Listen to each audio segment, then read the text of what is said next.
കണ്ണാടിയിലൂടെ കേരളീയ Darshan T V അവതരിപ്പിച്ചുകൊണ്ടിരിക്കുന്ന കണ്ണാടിയിലൂടെ എന്ന പരിപാടിയുടെ പുതിയൊരു എപ്പിസോഡിലേക്ക് ബഹുമാന്യ പ്രേക്ഷകരെ ഹാർദവമായി സ്വാഗതം ചെയ്യുന്നു. കഴിഞ്ഞ കുറേ ദിവസങ്ങളായി കേരളത്തിൽ മുഖ്യ ചർച്ചാ വിഷയമായിരിക്കുന്ന വളരെ ഗുരുതരമായ ഒരു പ്രശ്നം, സർക്കാരിൻ്റെ അനാസ്ഥ കൊണ്ട്, അശ്രദ്ധ കൊണ്ട് സംഭവിച്ച ഗുരുതരമായ ഒരു ക്രമക്കേട്, ഒരു പിശക്. അതിന്റെ ഫലമായി സർക്കാർ കണക്കനുസരിച്ച് 15,000-ലധികം പേരാണ് അനധികൃതമായി അനർഹരായി ക്ഷേമ പെൻഷൻ വാങ്ങിക്കുന്നത്. അതായത് മാസം 1,600 രൂപ വീതം ക്ഷേമ പെൻഷൻ, അത്യാവശ്യം മരുന്ന് വാങ്ങുന്നതിനും കഞ്ഞി കുടിച്ച് ജീവൻ നിലനിർത്തുന്നതിനും വേണ്ടി കൊടുക്കുന്ന പെൻഷൻ. ഈ പെൻഷനാണ് 15,000-ലധികം പേർ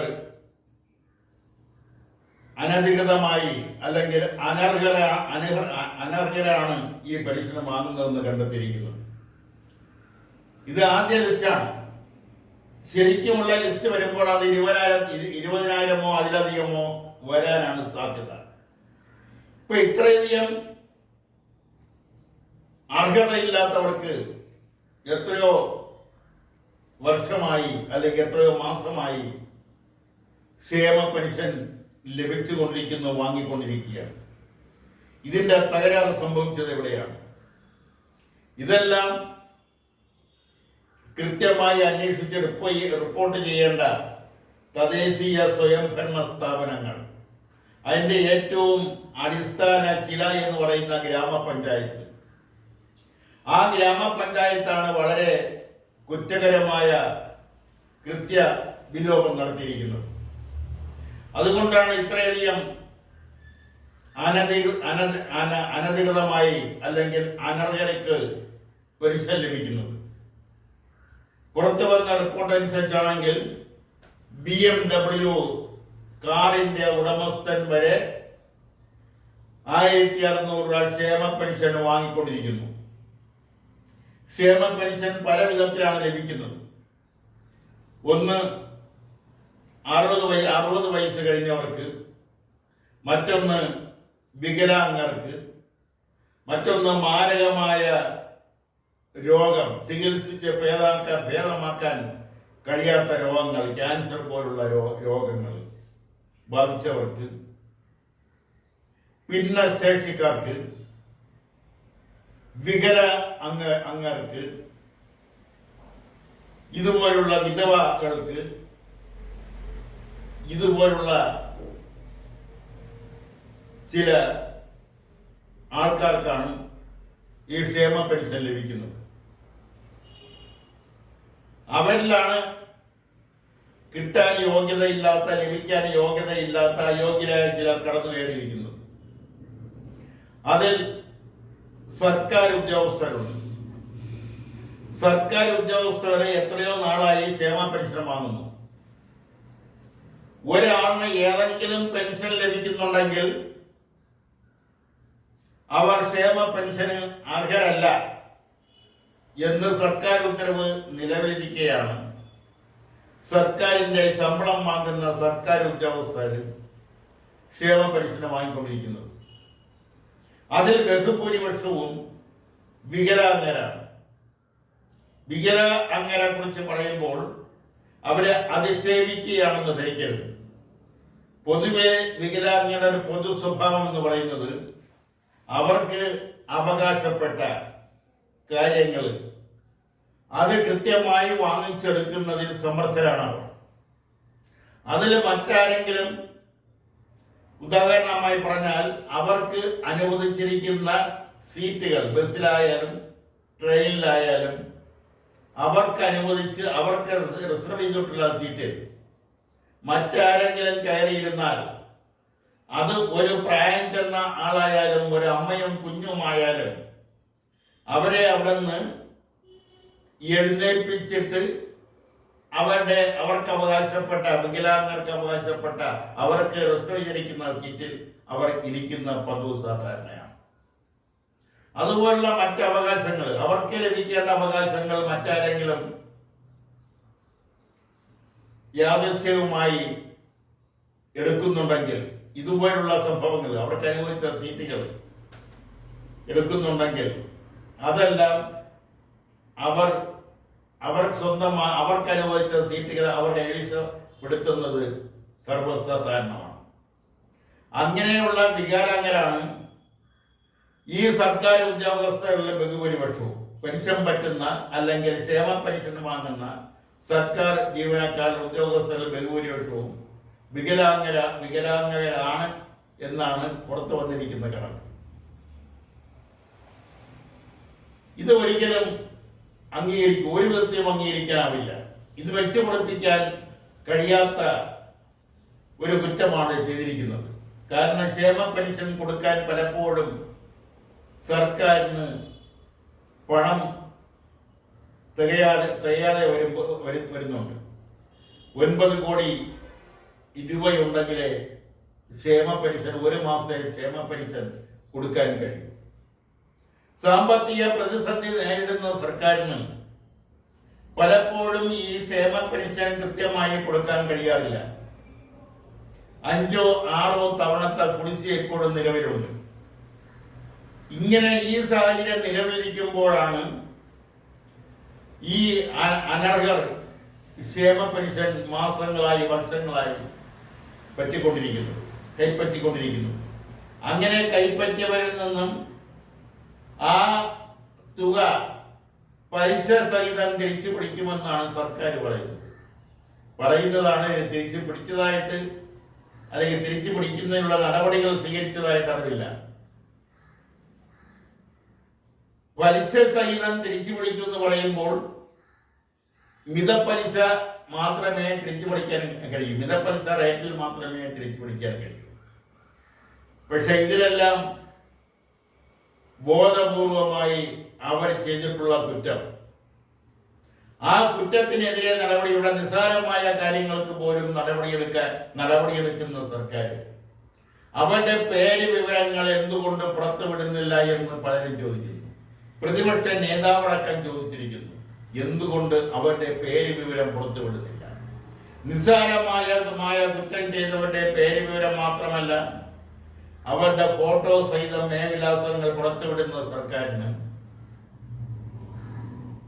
എന്തുകൊണ്ട് ഈ അനധികൃതമായി ക്ഷേമ പെൻഷൻ വാങ്ങുന്നവരുടെ പേര് വിവരങ്ങൾ പുറത്തുവിട്ടുകൂടാ? അവിടെയാണ് പരിശോധിക്കേണ്ടുന്ന പ്രധാനപ്പെട്ട വിഷയം. അവിടെയാണ് രാഷ്ട്രീയം.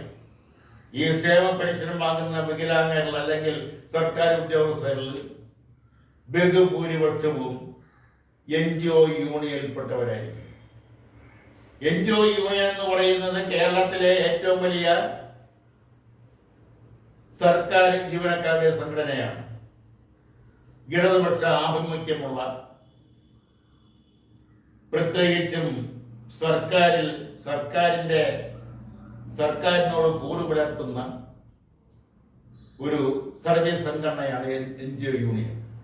പലപ്പോഴും NGO യൂണിയന്റെ രക്ഷകർത്താവായ CPM-ന് പലപ്പോഴും പണം പോലും കടമായി നൽകുന്നത് NGO യൂണിയനാണ്.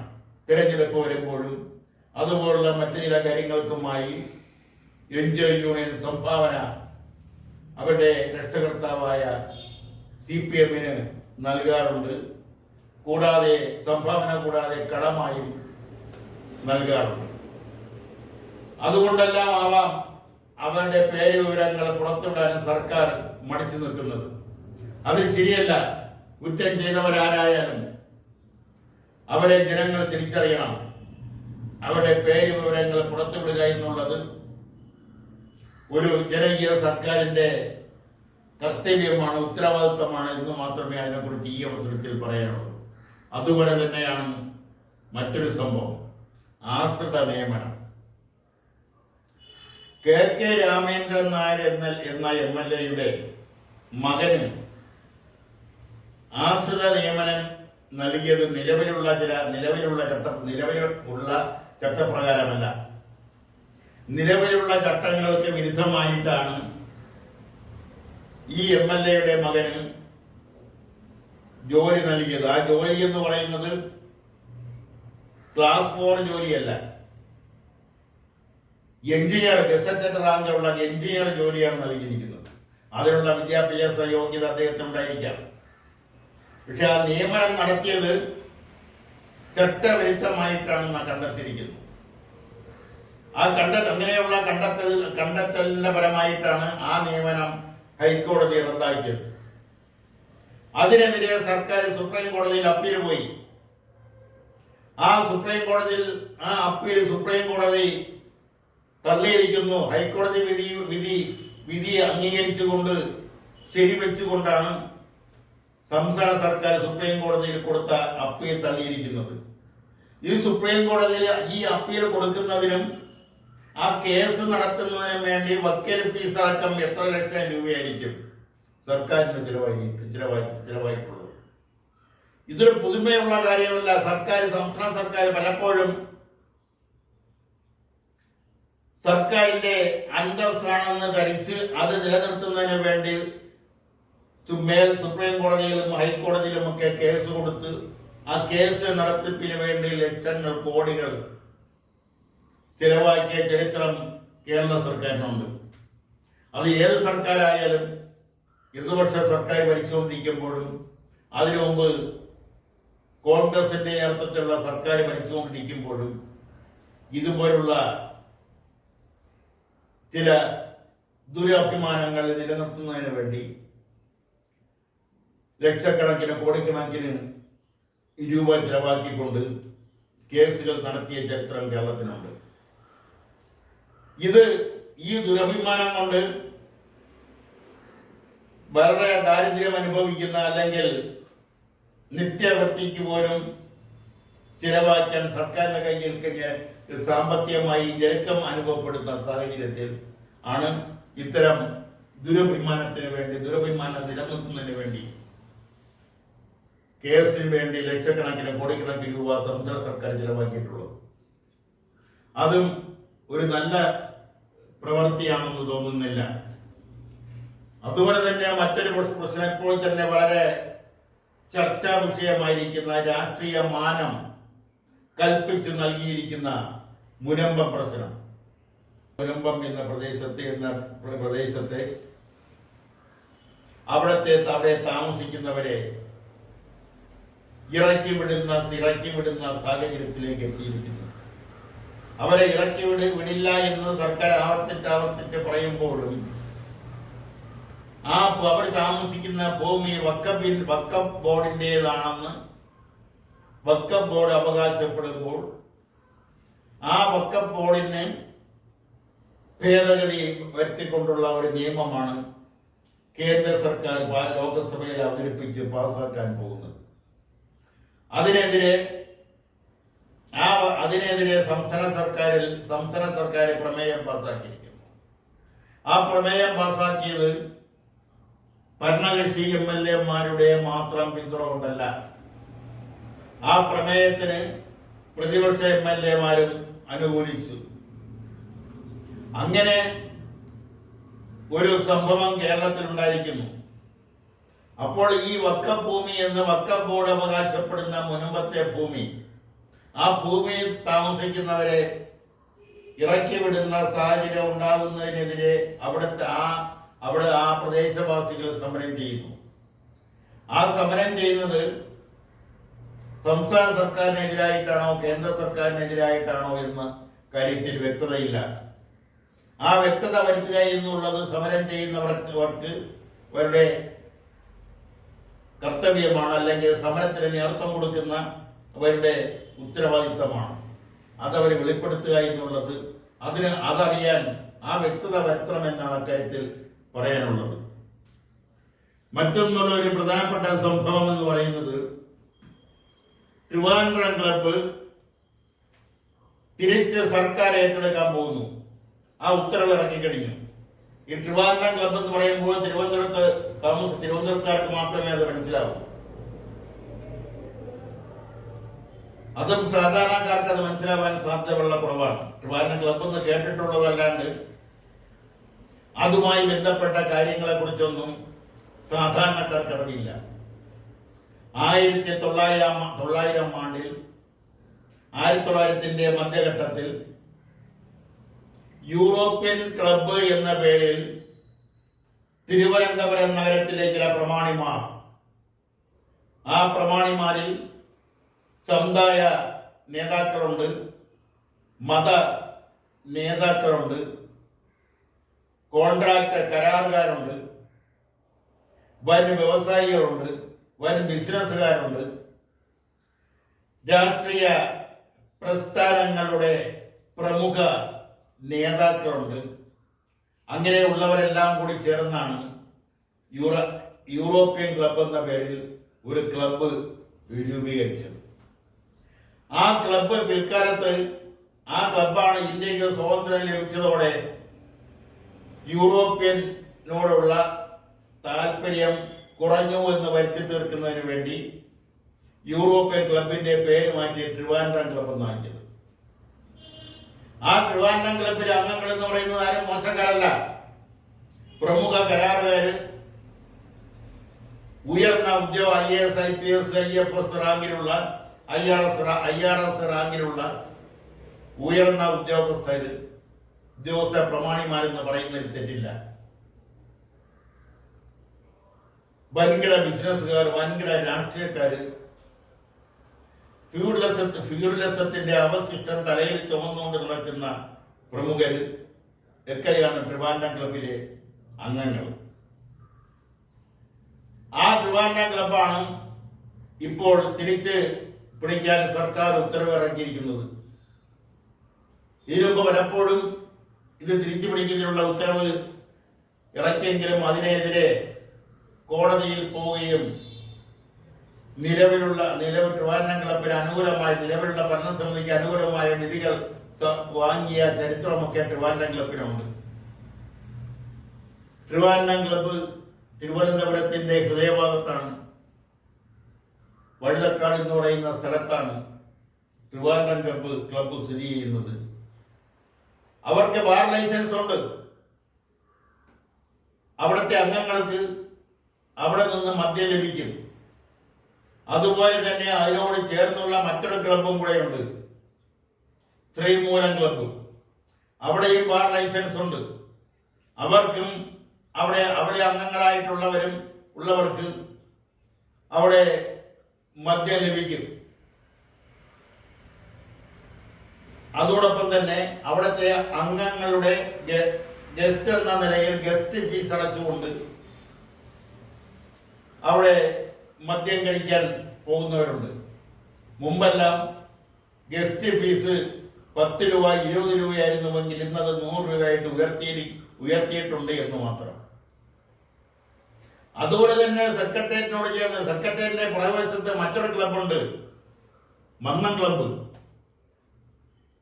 അതും പ്രമാണിമാരുടെ ക്ലബാണ്, പ്രമാണിമാർ അംഗങ്ങളായിട്ടുള്ള ക്ലബാണ്. അവിടെയും ബാർ ലൈസൻസ് ഉണ്ട്. അവിടെയും അംഗങ്ങളല്ലാത്തവർക്ക് അവിടെ അംഗങ്ങളായവരുടെ കെയർ ഓഫിൽ അവിടെ മദ്യം ലഭിക്കും, മുറികൾ ലഭിക്കും. അത് ട്രിവാൻഡ്രം ക്ലബിലും ശ്രീമൂലം ക്ലബിലും ഒക്കെ അവിടെ മുറികൾ ലഭിക്കാറുണ്ട്. ആ മുറികൾ പലപ്പോഴും അനാശാസ്യമായ കാര്യങ്ങൾക്ക് വേണ്ടി ഉപയോഗിക്കാറുണ്ടെന്നുള്ളതും സാധാരണയാണ്. പിന്നെ മറ്റൊരു ക്ലബുണ്ട്, അത് പലപ്പോഴും സർക്കാർ ഏറ്റെടുത്തിട്ടും നിയമപരമായി വീണ്ടും ഫൈറ്റ് ചെയ്ത് അനുകൂലമായ വിധി സമ്പാദിച്ചുകൊണ്ട് വീണ്ടും അത് അംഗങ്ങളുടെ കൈവശം തന്നെ വെച്ചിരിക്കുന്ന മറ്റൊരു പ്രമുഖമായ ക്ലബാണ് tennis club, Trivandrum tennis club, TTC എന്ന ചുരുക്കപ്പേരിൽ അറിയപ്പെടുന്ന ക്ലബ്ബ്. കവടിയാർ കൊട്ടാരത്തിന് സമീപത്തുള്ള TTC, ട്രിവാൻഡ്രം ടെന്നീസ് ക്ലബ്ബ്. അതും സർക്കാർ പലപ്പോഴും സർക്കാരിലേക്ക് തിരിച്ചു പിടിച്ചതാണ്. അവിടെയെല്ലാം വീണ്ടും കേസും വഴക്കുമായി ഇപ്പോഴും അത് ട്രിവാൻഡ്രം ടെന്നീസ് ക്ലബ്ബ് ഇപ്പോഴും ആ പഴയ അംഗങ്ങളുടെ കയ്യിൽ തന്നെയാണ് ഇപ്പോഴും ഇരിക്കുന്നത്. പിന്നെ മറ്റൊരു ക്ലബുണ്ട് ജഗതിയിൽ, കൺട്രി ക്ലബാണ് എന്നാണ് അത് അറിയപ്പെടുന്നത്. അവിടെയും മദ്യശാലയുണ്ട്. ഇതെല്ലാം സൗകര്യപ്രദമായി പ്രമാണിമാർക്ക് സൗകര്യപ്രദമായി മദ്യപിക്കുന്നതിന് ഉള്ള ക്ലബുകളാണ്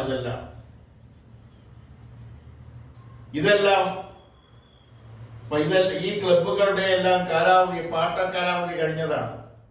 99 വർഷത്തെ പാട്ടക്കാലാവധി കഴിഞ്ഞ പല വസ്തുക്കളും പലരുടെയും പല ക്ലബുകളുടെയും പേരിൽ പല പ്രമാണിമാരും കൈവശം വെച്ച് അനുഭവിച്ചു കൊണ്ടിരിക്കുകയാണ്. ചില മതസംഘടനകൾ, തിരുവനന്തപുരം സിറ്റിയുടെ ഹൃദയഭാഗത്തെല്ലാം ചില മതസംഘടനകൾക്ക് വസ്തുക്കളുണ്ട്, കെട്ടിടങ്ങളുണ്ട്. അവിടെയെല്ലാം മത നേതാക്കൾ യഥേഷ്ടം വെച്ച് അനുഭവിച്ചു കൊണ്ടിരിക്കുന്നു. അതെല്ലാം പാട്ടക്കാലാവധി കഴിഞ്ഞതാണ്. അതെല്ലാം വിട്ടുകൊടുക്കുന്നത് സർക്കാരിന് തിരിച്ച് വിട്ടുകൊടുക്കാൻ അവർ തയ്യാറല്ല. അവിടെയെല്ലാം നിയമപ്രശ്നങ്ങളും ഉയർത്തിക്കൊണ്ട് അവിടെ കേസും വിടക്കുമായി ഇപ്പോഴും നിലനിൽക്കുകയാണ്. പാട്ടക്കാലാവധി കഴിഞ്ഞിട്ടുള്ള ഒരു വസ്തുവും സർക്കാരിന് തിരിച്ചു കൊടുക്കാൻ മത നേതാക്കളോ സമുദായ നേതാക്കളോ അതുപോലുള്ള പ്രമാണികളുടെ സംഘടനകളോ തയ്യാറാവുന്നില്ല. അതെല്ലാം ഒരു ഘട്ടം വരെ മറികടന്നുകൊണ്ടാണ് ഇപ്പോൾ ട്രിവാൻഡ്രം ക്ലബ്ബ് സർക്കാർ ഏറ്റെടുക്കാനുള്ള ഉത്തരവ് ഇറക്കിയിരിക്കുന്നത്. അതിനെതിരെ ഇനി എന്തെങ്കിലും നിയമപ്രശ്നങ്ങളുമായി ആരെങ്കിലും മുന്നോട്ട് പോയിട്ടുണ്ടോ എന്ന് അറിയില്ല. എന്തൊക്കെയായാലും ഇതെല്ലാം തിരുവനന്തപുരത്തെ ഇത്തരം സംഭവങ്ങളൊക്കെ നടക്കുന്നുണ്ട്. തിരുവനന്തപുരത്തിന്റെ ഹൃദയഭാഗത്ത് വിലമതിക്കാനാകാത്ത പല ഭൂമികളും ഇതുപോലുള്ള സംഘടനകളുടെ പേരിലാണ് ഇപ്പോഴും ഇരിക്കുന്നത്. അതൊന്നും സർക്കാർ തിരിച്ചു പിടിക്കാൻ പലപ്പോഴും ശ്രമിച്ചിട്ട് അതെല്ലാം നടക്കാതെ പോയിട്ടുണ്ട്. അവിടെയെല്ലാം ആർജവമുള്ള തഹസീൽദാരും ആർജവമാരും ഉണ്ടെങ്കിൽ ഇതെല്ലാം സർക്കാരിന്റെ തിരിച്ചു പിടിക്കാൻ കഴിയും. അതിന് ഏറ്റവും വലിയ ഉദാഹരണമാണ് ഏതാനും മാസങ്ങൾക്ക് മുമ്പ് കൊല്ലത്ത് നടന്നൊരു സംഭവം. അവിടെ എത്രയോ വർഷങ്ങളായി, പതിറ്റാണ്ടുകളായി ഒരു മതസംഘടനയുടെ കൈവശമിരിക്കുന്ന YMCA എന്ന നാമത്തിലുള്ള ആ കൊല്ലത്തിന്റെ ഹൃദയഭാഗത്തുള്ള കെട്ടിടങ്ങൾ, അതൊരു കോടതി വിധിയിലൂടെ അവിടുത്തെ തഹസീൽദാരും RDOയും റവന്യൂ ഉദ്യോഗസ്ഥരും ഒറ്റക്കെട്ടായി ആ വിധി ലഭിച്ച ഉടൻ തന്നെ ആ YMCA കെട്ടിടം അവർ കൈവശപ്പെടുത്തി. സർക്കാർ കൈവശപ്പെടുത്തി.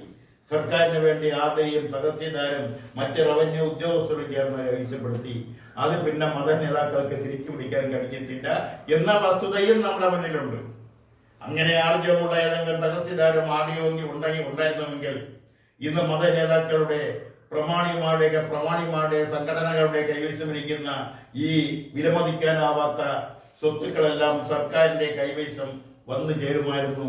അത് മാത്രമല്ല, ഒരു പ്രമുഖ രാഷ്ട്രീയ പാർട്ടിയുടെ സംസ്ഥാന കമ്മിറ്റി ആഫീസ് പ്രവർത്തിക്കുന്ന ഒരു വിലമതിക്കാനാവാത്ത ഒരു കെട്ടിടം, ഒരു മാളിക തിരുവനന്തപുരത്തുണ്ട്. അത് നിയമവിരുദ്ധമായിട്ടാണ് കൈവശം വെച്ചുകൊണ്ടിരിക്കുന്നതെന്ന് ഇപ്പോൾ പുറത്തു വന്നിരിക്കുന്നു. അത് A.K. ആന്റണി മുഖ്യമന്ത്രിയായിരുന്നപ്പോഴാണ് അത് പതിച്ചു കൊടുത്തത്. സർക്കാർ വക ഭൂമിയും യൂണിവേഴ്സിറ്റിയുടെ ഭൂമിയെല്ലാം അന്ന് പതിച്ചു കൊടുത്തു. അതൊരു വലിയ മനുഷ്യസ്നേഹിയുടെ പേരിലായതുകൊണ്ടാണ് അന്ന് A.K. ആന്റണി അത് പതിച്ചു കൊടുത്തത്. അവിടെയെല്ലാം പാർട്ടി ഓഫീസ് ആയിട്ട് പ്രവർത്തിക്കുന്നതിന് വേണ്ടിയല്ല, അത് ജനോപകാരപ്രദമായ ജനങ്ങൾക്ക് വേണ്ടിയുള്ള ഗവേഷണ കേന്ദ്രം നടത്തുന്നതിന് വേണ്ടിയാണ് ആന്റണി സർക്കാർ പതിച്ചു കൊടുത്തത്. അതെല്ലാം നിയമക്കുരുക്കിൽ ഇപ്പോൾ കിടക്കുന്നുണ്ട്. അതുകൊണ്ട് പാർട്ടി ഓഫീസ് അവിടെ നിന്ന് മാറ്റുന്നതിന് വേണ്ടി പുതിയ കെട്ടിടത്തിന്റെ പണി ത്വരിതഗതിയിൽ അതിന് സമീപത്ത് തന്നെ നടന്നുകൊണ്ടിരിക്കുകയാണ് എന്നുകൂടി ഈ അവസരത്തിൽ പറയാൻ ഉദ്ദേശിക്കുന്നു. മറ്റൊന്ന്, ഈ നേരത്തെ പറഞ്ഞ ഈ സീമൂടൻ ക്ലബും ട്രിവാൻഡ്രം ക്ലബിനെ പോലെ തന്നെ ഇതുപോലുള്ള മൂന്നാറിൽ ചില സംഭവങ്ങളുണ്ട്. അവിടെ കമ്മ്യൂണിസ്റ്റ് പാർട്ടിയുടെ നേതാവായിരുന്ന, കമ്മ്യൂണിസ്റ്റ് പാർട്ടിയുടെ സെക്രട്ടറി ആയിരുന്ന, അവ്യക്ത കമ്മ്യൂണിസ്റ്റ് പാർട്ടിയുടെ സംസ്ഥാന സെക്രട്ടറിയും CPI-യുടെ സംസ്ഥാന സെക്രട്ടറിയും എല്ലാമായിരുന്ന MN ഗോവിന്ദൻ നായർക്ക് കുടില് കെട്ടി ഓലക്കെട്ടം ഉണ്ടാക്കി അവിടെ കൃഷി ചെയ്ത് ജീവിക്കുന്നതിന് വേണ്ടി 14 സെന്റോ 20 സെന്റോ സർക്കാർ വക ഭൂമി പട്ടയമായി നൽകിയിട്ടുണ്ട്. അവിടെ ഇന്ന് CPI-യുടെ 11 നില ബംഗ്ലാവ് കെട്ടിടമാണ് അവിടെ ഉയർന്നു നിൽക്കുന്നത്. CPI-യുടെ ഓഫീസ്, CPI-യുടെ ട്രേഡ് യൂണിയൻ സംഘടനയായ AITUC-യുടെ ഓഫീസ്, അവരുടെ ഗസ്റ്റ് ഹൗസുകൾ, അതുപോലുള്ള മറ്റ് സൗകര്യങ്ങളെല്ലാം കൂടി ഉണ്ടായ ഒരു വൻ ബിൽഡിംഗ് ആണ് ഇന്ന് അവിടെ നിൽക്കുന്നത്. അതുപോലെ തന്നെ MM മണിക്ക് വീട് വെച്ച് കൃഷി ചെയ്ത് ജീവിക്കുന്നതിന് വേണ്ടി ഇതുപോലെ 14 സെന്റോ 20 സെന്റോ MM മണിയുടെ പേർക്ക് നൽകിയിട്ടുണ്ട്. അവിടെയെല്ലാം ഒന്ന് CPM-ന്റെ ജില്ലാ കമ്മിറ്റി ഓഫീസ്, CHU-ന്റെ ഓഫീസ്, തോട്ടം തൊഴിലാളി യൂണിയന്റെ ഓഫീസ്, നേതാക്കന്മാർക്ക് വന്നാൽ താമസിക്കുന്നതിനുള്ള റൂമുകളെല്ലാം അവിടെ ഇന്ന് പ്രവർത്തിക്കുന്നുണ്ട്. അതെല്ലാം തിരിച്ചു പിടിക്കാൻ അതെല്ലാം തിരിച്ചു പിടിക്കുന്നതിന് വേണ്ടി അനധികൃതമായി അവിടെ പ്രകൃതി ലോലമായ ആ പ്രദേശത്ത് നിയമവിരുദ്ധമായി പണിതുയർത്തിയ കെട്ടിടങ്ങളെല്ലാം പൊളിച്ചു നീക്കുന്നതിന് വേണ്ടി VS അച്യുതാനന്ദന്റെ ഭരണകാലത്ത് 3 കരിമ്പൂച്ചകളെ നിയമിച്ചു. ഋഷിരാജ് സിംഗ്, രാജു നാരായണ സ്വാമി, സുരേഷ് കുമാർ എന്ന IAS-കാരൻ. എല്ലാം സുരേഷ് കുമാറും രാജു നാരായണ സ്വാമിയും IAS-കാരായിരുന്നു. ഋഷിരാജ് സിംഗ് IPS-കാരനും. ഇതാണ് അവിടുത്തെ അനധികൃതമായി നിർമ്മിച്ച കെട്ടിടങ്ങളെല്ലാം JCB ഉപയോഗിച്ച് ഇടിച്ചു പൊളിച്ചു കൊണ്ടുവന്നപ്പോഴത്തേക്കാണ് അവസാനം ആ JCB-യുടെ കൈ CPI-യുടെ ജില്ലാ കമ്മിറ്റി ഓഫീസ് നിൽക്കുന്ന പടികൂട്ടൻ കെട്ടിടത്തിലേക്കും CPM-ന്റെ ജില്ലാ കമ്മിറ്റി ഓഫീസ് പ്രവർത്തിക്കുന്ന പടികൂട്ടൻ കെട്ടിടത്തിലേക്കും ആ JCB-യുടെ കൈ എത്തിയപ്പോഴാണ് ആ കരിമ്പൂച്ചകളെ തിരിച്ചു വിളിക്കാൻ നിവൃത്തിയില്ലാതെ തിരിച്ചു വിളിക്കാൻ VS തയ്യാറായത്. അങ്ങനെയാണ് ആ വൻ ഉദ്യമം. എല്ലാവരും, എല്ലാ പ്രകൃതി സ്നേഹികളും മാത്രമല്ല, ഇവിടുത്തെ കുത്തക പത്രങ്ങൾ പോലും, ഹിന്ദു പോലുള്ള ഇംഗ്ലീഷ് പത്രങ്ങൾ, ഇന്ത്യൻ എക്സ്പ്രസ് പോലുള്ള ഇംഗ്ലീഷ് പത്രങ്ങളെല്ലാം VS എന്ന ടൈറ്റിലിൽ എഡിറ്റോറിയൽ എഴുതിയത് പഴയ ആൾക്കാരെല്ലാം ഇപ്പോഴും ഓർക്കുന്നുണ്ടാകും. ആ VS-ന്റെ ആ ഉദ്യമത്തെ പ്രകീർത്തിച്ചുകൊണ്ട് സുഗതകുമാരി കവിത എഴുതിയത് ഒക്കെ ജനം മറന്നുപോകാൻ സാധ്യതയില്ല. അതും അങ്ങനെയാണ് ആ അനധികൃത കെട്ടിടങ്ങളെല്ലാം പൊളിക്കുന്നത് പകുതി വെച്ച് നിർത്തേണ്ടി വന്ന ഗതികേട് അന്നത്തെ VS സർക്കാരിന് ഉണ്ടായതൊക്കെ ജനം ചിലപ്പോൾ എന്തെങ്കിലൊക്കെ തിരിച്ച് ചോദിച്ചെന്നിരിക്കും. പിന്നെ അവസാനമായിട്ട് പറയാനുള്ള മറ്റൊരു കാര്യം CPM-ന്റെ സമ്മേളനങ്ങളെ കുറിച്ചാണ്. CPM-ന്റെ സമ്മേളനങ്ങളിൽ അതിരൂക്ഷമായ അഭിപ്രായ ഭിന്നതകൾ ഉണ്ടാവും, അഭിപ്രായ വ്യത്യാസങ്ങൾ ഉണ്ടാവും. അതിന്റെ ജനറൽ സെക്രട്ടറി, അഖിലേന്ത്യാ ജനറൽ സെക്രട്ടറി തൊട്ട് താഴോടി ബ്രാഞ്ച് സമ്മേളനം നടക്കുമ്പോൾ രാഷ്ട്രീയ റിപ്പോർട്ടിന്റെ ചർച്ചയിൽ, പ്രവർത്തന റിപ്പോർട്ടിന്റെ ചർച്ചയിൽ അഖിലേന്ത്യാ സെക്രട്ടറി മുതൽ താഴോട്ട് ബ്രാഞ്ച് സെക്രട്ടറി വരെ ഉള്ളവരെ വിമർശിക്കാറുണ്ട്, അതിരൂക്ഷമായി വിമർശിക്കാറുണ്ട്. അത് ലോക്കൽ സമ്മേളനം ബ്രാഞ്ച് സമ്മേളനം നടക്കുമ്പോഴും, ലോക്കൽ സമ്മേളനം നടക്കുമ്പോഴും, ഏരിയ സമ്മേളനം നടക്കുമ്പോഴും ഇത്തരം രൂക്ഷമായ വിമർശനങ്ങൾ സെക്രട്ടറിക്കെതിരെ, ഏരിയ സമ്മേളനം നടക്കുമ്പോൾ ഏരിയ കമ്മിറ്റി സെക്രട്ടറിക്കും, ജില്ലാ സെക്രട്ടറിക്കും, സംസ്ഥാന സെക്രട്ടറിക്കും, അഖിലേന്ത്യാ സെക്രട്ടറിക്കും, അതുപോലുള്ള ഏരിയ നേതൃത്വത്തിനും പോളിറ്റ് ബ്യൂറോ അംഗങ്ങൾക്കും എതിരെ രൂക്ഷമായ വിമർശനങ്ങൾ ആ സമ്മേളന പ്രതിനിധികളിൽ നിന്നും ഉണ്ടാകുന്നത് സർവ്വസാധാരണമാണ്. അതെല്ലാം എന്തോ പുതിയമായി നടക്കുന്ന സംഭവമായിട്ടാണ്, പുതിയ സംഭവങ്ങളായിട്ടാണ് ഇവിടുത്തെ വൻകിട മാധ്യമങ്ങൾ പ്രചരിപ്പിക്കുന്നത്. പ്രചരിപ്പിക്കുന്നതൊക്കെ ശരിയായിരിക്കാം, പക്ഷെ ഇതൊക്കെ കമ്മ്യൂണിസ്റ്റ് പാർട്ടിക്കകത്ത് സർവ്വസാധാരണമാണ്. കമ്മ്യൂണിസ്റ്റ് പാർട്ടിയുടെ സമ്മേളനങ്ങളിൽ ഇതൊക്കെ നടക്കാറുണ്ട്.